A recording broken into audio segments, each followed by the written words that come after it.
오늘 짧은 시간이긴 해요. 이제 한 1시간 정도 시험에서 좀 벗어나 봅시다. 평가, 누구보다 잘해야 된다, 몇 점을 받아야 된다, 이런 거에서 완전 벗어나서 수학적인 질문들을 한번 좀 마주해 보자고요. 바라기로는 이 짧은 시간이 여러분들에게 야, 수학도 생각해보는 재미가 있는데 싶은 그런 이제 마음을 준다면은 성공적이겠지만, 아니어도 내가 평소 공부하던 수학의 느낌이랑 좀 다르다라고 느낄 수 있으면 좋을 것 같아요. 그래서 오늘 7개의 문제를 제가 좀 준비를 했거든요. 첫 번째는요, 제가 이제 끈으로 묶인 지구라는 제목을 붙여봤어요. 엄청 긴 끈을 가지고 이 지구를 한 바퀴를 딱 묶은 거예요. 그러니까 지구 한 바퀴 둘레가, 물론 이 그림처럼 적도 부근을 묶느냐, 아니면 이거를 위아래로 좌우선 방향으로 묶느냐에 따라 길이가 달라지긴 하는데, 대충 한 4만 킬로미터 정도로 우리가 약속을 합시다. 그래서 한 4만 킬로미터 정도 되는 끈 가지고 지구를 아주 타이트하게 딱 묶어 놓은 거예요. 그리고 이제 이 끈의 길이를 늘려서, 이게 그 그림이 나온 것처럼 이 끈을 모든 영역에서 1m씩 공중에 띄울 거예요. 지표면으로부터. 그렇게 해서 지구를 이렇게 감쌀 수 있게 1m씩 떨어져서. 그렇게 하려면 이 끈의 길이를 한 어느 정도 늘려야 될까요? 대충 이제 머릿속에 짐작을 해보고, 과연 이 보기들 중에서 한 몇 번쯤의 답이 있을지를 한번 예상해 보기를 바래요. 옆에 사람들이 상의하지 말고 자기 스스로만 고민해 보는 겁니다. 자, 손을 한번 들어봅시다. 아마도 가장 적게 나올 것 같은, 나는 공중에다가 1m만큼 띄우려면 4만 킬로미터보다도 길어야 될 것 같다. 손. 자, 내리고 3만 킬로보다는 길어야 될 것 같다. 손. 오케이, 내리고요. 아니다, 한 2만 킬로에서 3만 킬로미터 정도면 될 것 같다. 손. 내리고요. 나는 그것보다 짧아도 될 것 같다. 한 1만 킬로에서 2만 킬로 정도면 되지 않을까? 손. 그래요. 내리고요. 1만 킬로미터도 필요하지 않을 것 같다. 손. 자, 내리고요. 오케이. 답은 1번이에요. 사실 1만 킬로미터도 필요하지 않아요. 9천 킬로미터도 과해요. 8천 킬로미터도 너무 길어요. 7천 킬로미터도 그건 너무 길어요. 5천 킬로미터도 필요하지 않습니다. 100 킬로미터도 안 필요해요. 100m도 필요 없어요. 6m 30cm만 있으면 충분합니다. 자, 근데 조용히 해보고 왜 그런지를 한번 생각해 보는 거예요. 6m 30? 이것도 이 정도로도 충분해요. 1m보다 더 올라가요. 근데 직감적으로 생각해보면 아닐 것 같잖아요. 처음에 4만 킬로였는데, 그쵸? 몇만 정도 돼야 되는 거 아니야? 근데 사실 여러분들이 여태까지 배운 수학 지식으로도 이건 충분히 정확한 답을 낼 수 있어요. 생각해보면, 봅시다. 처음 지구를 둘러싸고 있는 이 끈의 길이는요, 정확하게, 지구가 정확하게 동그란 모양이라고 가정을 하고, 그러니까 원 둘레 길이잖아요. 그쵸? 우리는 원의 지름에다가 원줄 곱하면 이 길이가 나오는 거잖아요. 산식이 이렇게 된다고요. 그쵸? 지름 곱하기 파이. 그러니까 지구의 지름이 대략 12,740km라고 하거든요. 그러니까 12,740km에다가 실제로 3.14 정도로 곱하면 대략 4만 km가 나온다고요. 됐습니까? 그럼 이제 우리가 구하려는 건 뭐예요? 이 끈에서 위에다가 1m, 밑에다가 1m 붙일, 즉 지름에다가 플러스 2m 한 거, 그거의 원줄 곱한 거가 사실 우리가 목표하는 끈의 길이였다는 거죠. 명확해하죠? 그쵸? 그러면 이 길이랑 이 길이의 차이는 실제로 뭐예요? 2파이밖에 안 돼요. 2는 2m예요. 그러니까 2m에다가 파이 3.14 곱하면 약 6.28m예요. 그러니까 아까 제가 6.3m도 과하다는 거죠. 6m 30cm만 있으면 공중에 1m를 띄울 수 있다. 명확하지 않아요? 이 수학의 놀라운 힘은 뭐냐면, 사실 사람의 감각이라는 것은 매우 부정확할 때가 많아요. 그런데 이 사람의 부정확한 감각을 객관적으로 누구나 설득될 수 있게 명확하게 해주는, 그게 바로 수학의 놀라운 힘인 거죠. 이런 것도 여러분들이 생각해 볼 수 있어요. 마찬가지 원리로. 달리기 경주 트랙을 보면은 선수들이 이렇게 위치가 다르잖아요. 그럼 이제 여러분들은 같은 원리로 이 앞선수랑 뒷선수의 간격이 어떤 식으로 계산되는지도 생각해 볼 수 있겠죠. 그러니까 운동장 트랙이 이 가운데 직선 부분은 어차피 똑같으니까 상관이 없고 이 양옆에 이 부분을 붙이면 그게 동그란 원이라고 가정을 하면 사실 여기서부터 여기까지 길이는 어떻게 구할까요?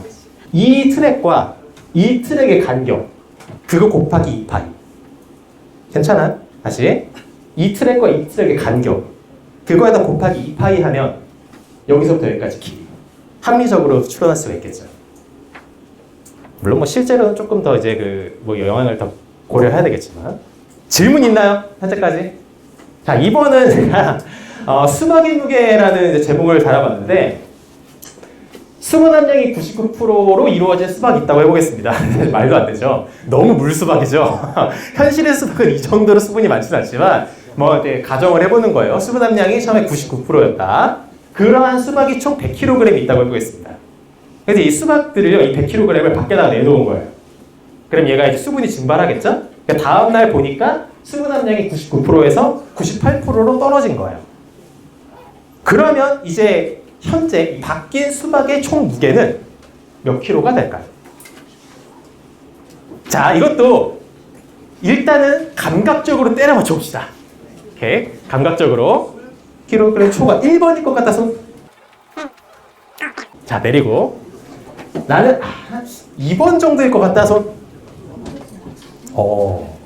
그것보다도 더 적어 3번일 것 같아서 내리고요. 4번 97보다 더 적을 것 같아서 자, 오케이. 내리고요. 답은 50kg입니다. 네. 저 직관적으로 떠오르는 감각과 많은 괴리가 있다는 거겠죠. 자, 그러면은 왜 50kg일지를 이제부터 증명을 해봅시다. 어렵지 않아요. 여러분들은 초등학교 때 이거 지급했었거든요. 기억나요, 그거? 그 소금물 문제. 초등학교 때 기억나죠, 그렇죠? 그 증발한 수분 무게는 x라고 했을 때 100 빼기 x 분의 99 빼기 x한 결과가 이게 이제 뭐예요? 98%. 그렇죠? 98%. 바뀐 수박의 총 무게분의 바뀐 수박의 수분 무게의 결과가 98%가 되는 거잖아요. 그렇죠? 이거 이제 풀면 되는 겁니다. 그럼 이거 어떻게 풀어요? 밑에 있는 거 위로 올리고 밑에 있는 거 위로 올리고 계산해주면 저렇게 나오는 거예요.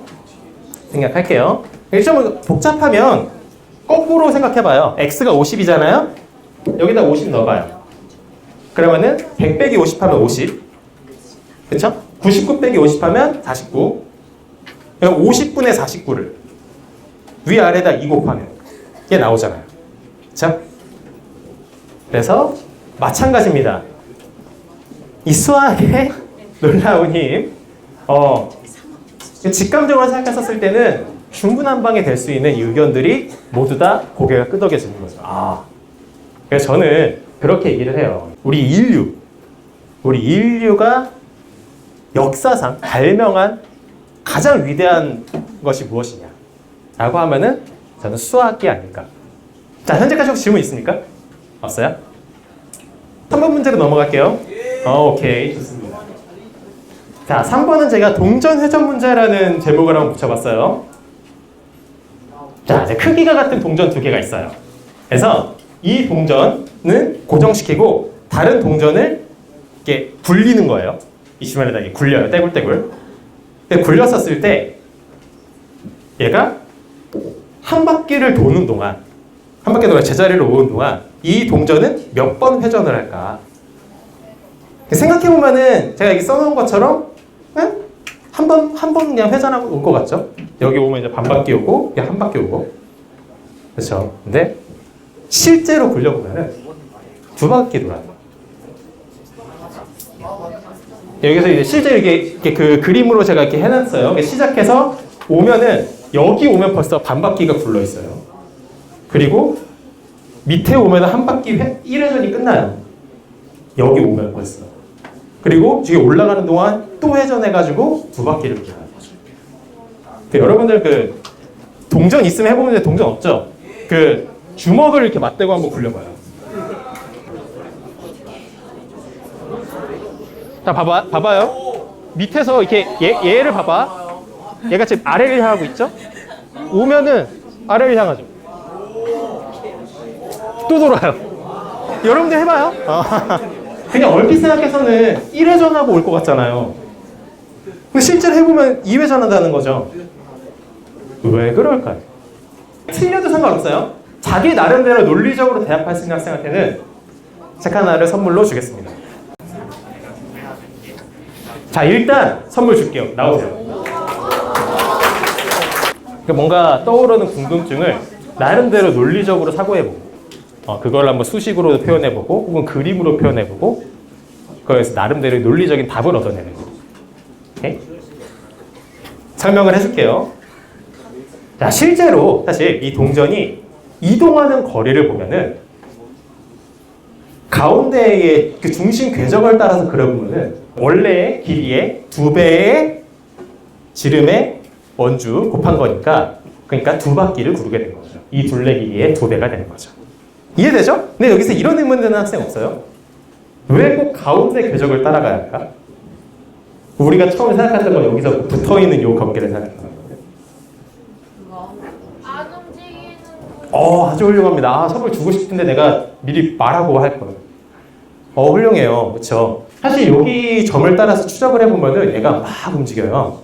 그러니까 우리가 실제로 그 원을 평면에다가 바닥에다 굴려보면은 얘 밑에를 따라서 가려고 하면 얘가 굴러가면서 이렇게 그래서 막 이런 곡선을 그린다는 거예요. 하지만 이 가운데 점은 안 움직이죠. 얘는 그냥 고지고대로 이동을 해서 파악이 편한 거죠. 이런 이제 곡선에도 당연히 이제 명칭이 있어요. 알아요? 사이클로이드라고 들어봤어요?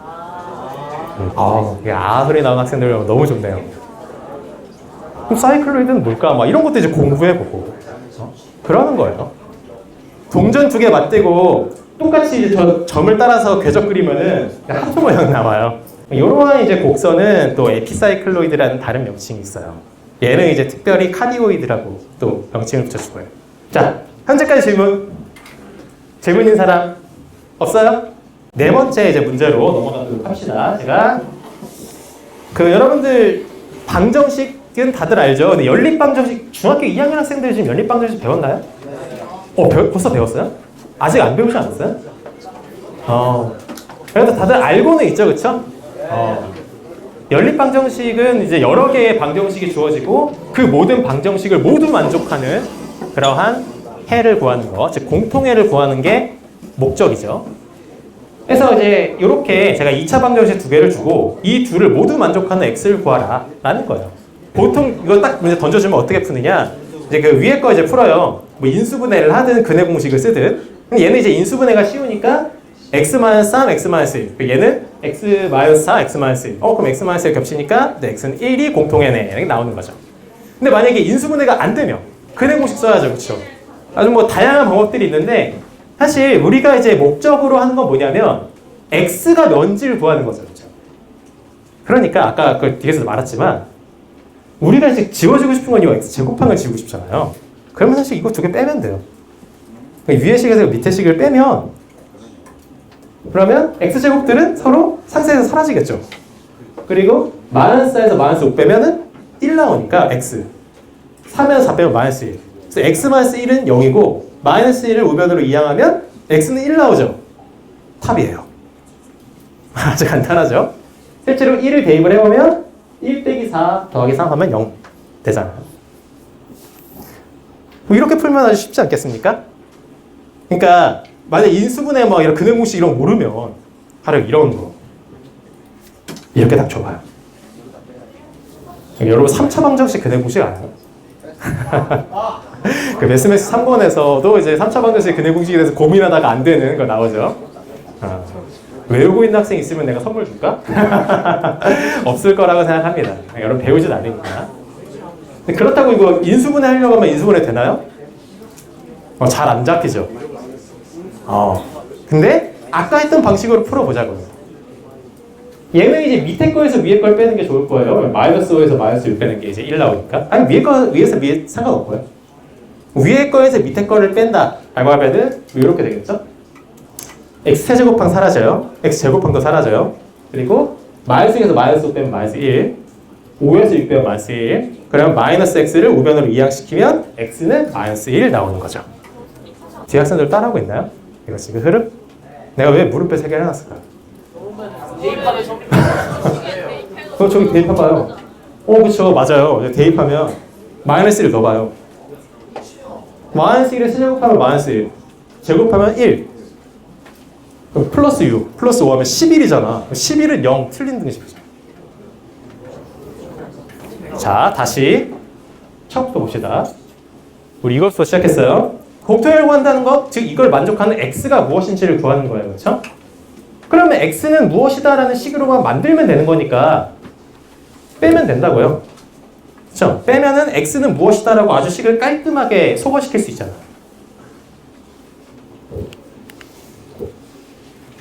판단 똑같은 원리로 하면 되는 거 아니야? 똑같은 원리로 해서 x는 무엇이다 나왔잖아. 뭐가 잘못됐을까요? 선든 학생이 있는데? 네.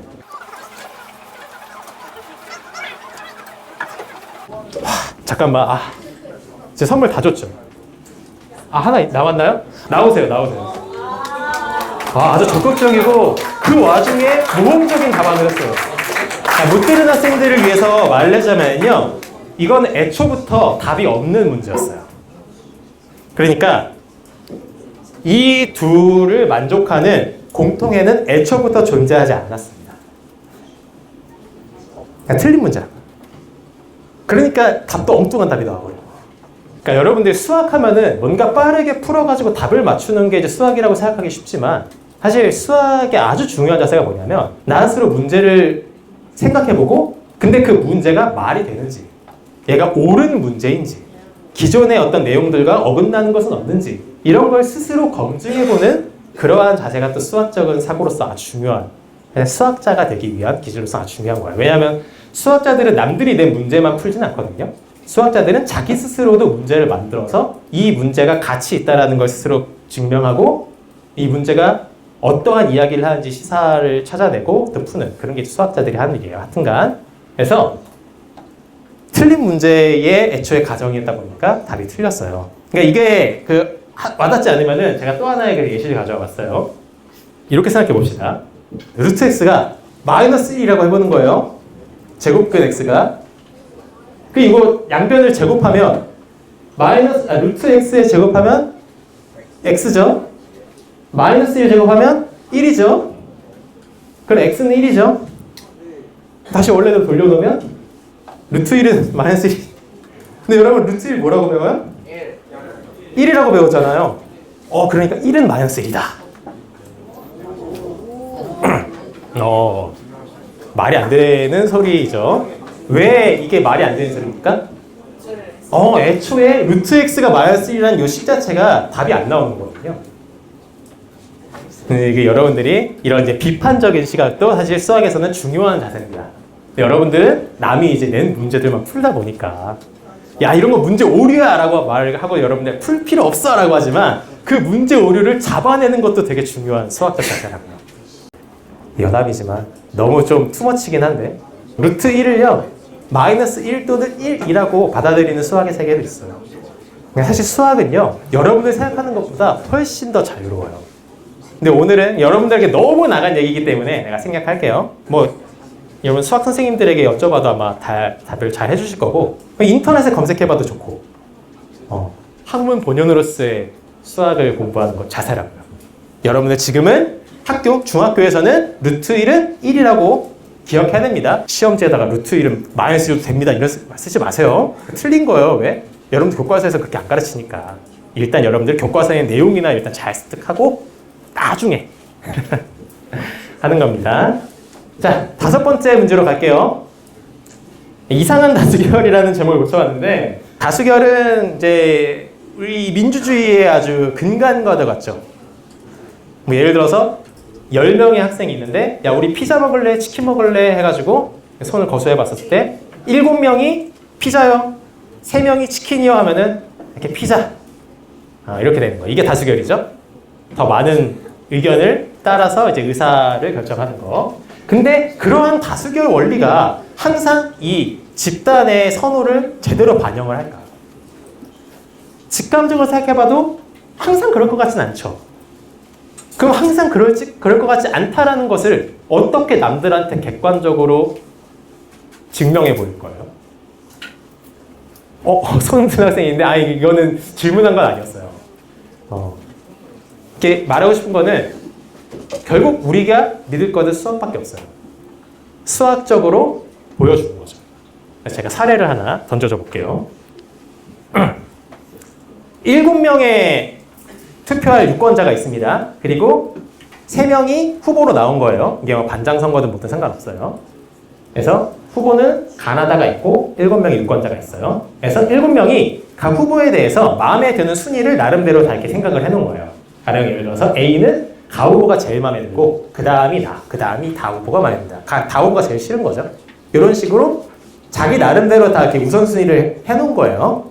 자, 그럼 이 상황에서 이대로 투표가 진행이 된다면, 이 투표는 한 사람한테만 찍는 거죠. 투표를 이 사람 중복 투표하면 안 되잖아요.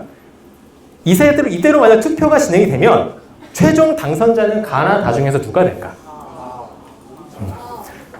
가가 됩니다. 가가. 왠지 봅시다. A는 가를 찍을 거예요. B도 가를 찍겠죠. 가장 마음에 드는 사람 찍을 테니까. C도 가를 찍을 거예요. D는 나를 찍겠죠. 가장 마음에 드는 사람 찍을 테니까. E도 나, F는 다, G도 다예요. 그러면 가 후보가 3표를 받아서 최다 득표로 당선이 됩니다. 괜찮아요? 이해되죠? 자, 그럼 이 상황에서 한 후보가 다 후보가 기권했어요. 이 상태로 투표를 만약 진행한다면 어떻게 될까? A는 가를 찍어요. B도 가 찍고 C도 가 찍어요. D는 나 찍죠. E도 나 찍어요. F는 자기가 가장 마음에 들어하는 후보가 기권해버려 사라졌으니까 그 다음으로 마음에 두고 있었던 나 후보를 찍을 거예요. 그쵸? G도 나 후보를 찍을 거예요. 그럼 이젠 뭐가 됩니까? 나 후보가 4표로 최다 득표로 당선이 돼요.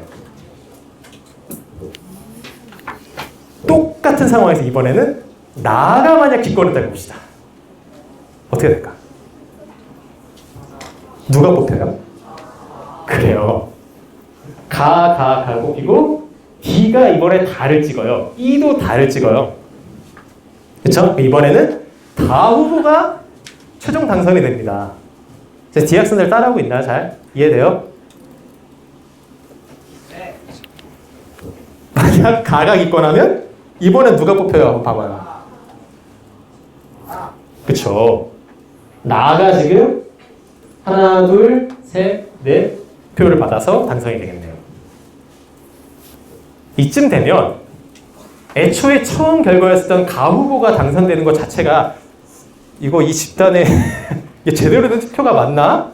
약간 물음표가 떠질 텐데 심지어 이 다음 결과를 보면은 이게 정말 이상한 결과였구나라고 또 느껴질 거예요. 자, 이번에는 가장 비호감 있는 후보를 투표해 보도록 합시다. 가장 비호감. 저 A는 가장 마음에 안 드는 사람 누구 찍냐? 다를 찍어요. 얘는 이 사람은 절대로 뽑히면 안 돼요. 이 B도 안 돼. 안 돼라고 하는 거죠. D는 얘가 안 된대요. E도 얘가 안 된대요. F도 얘가 안 된대요. G도 얘가 안 된대요. 그러면 가장 비호감인 후보는 누가 뽑혀요? 가가 뽑혀요. 되게 이상하지 않아요? 우리 아까 처음에 봐봐요. 이게 처음이었어요. 이 상태로 마음에 드는 후보 뽑는 거예요. 마음에 드는 후보, 가장 마음에 드는 후보 뽑으면 누가 뽑혀요? 가가 뽑혀요. 가장 마음에 안 드는 후보를 뽑아요. 누가 뽑혀요? 가가 뽑혀요.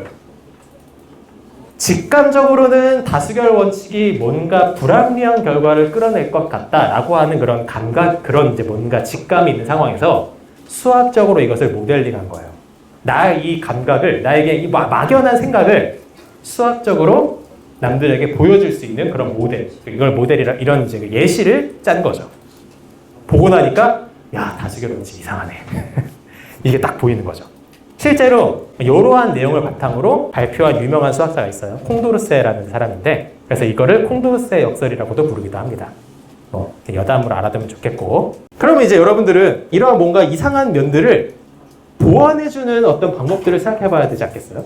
그렇죠. 어쨌든 최대한 집단의 선호를 잘 반영할 수 있도록 아니면 다수결 원칙 말고 아예 새로운 어떤 투표 방식을 생각하든가 그렇죠?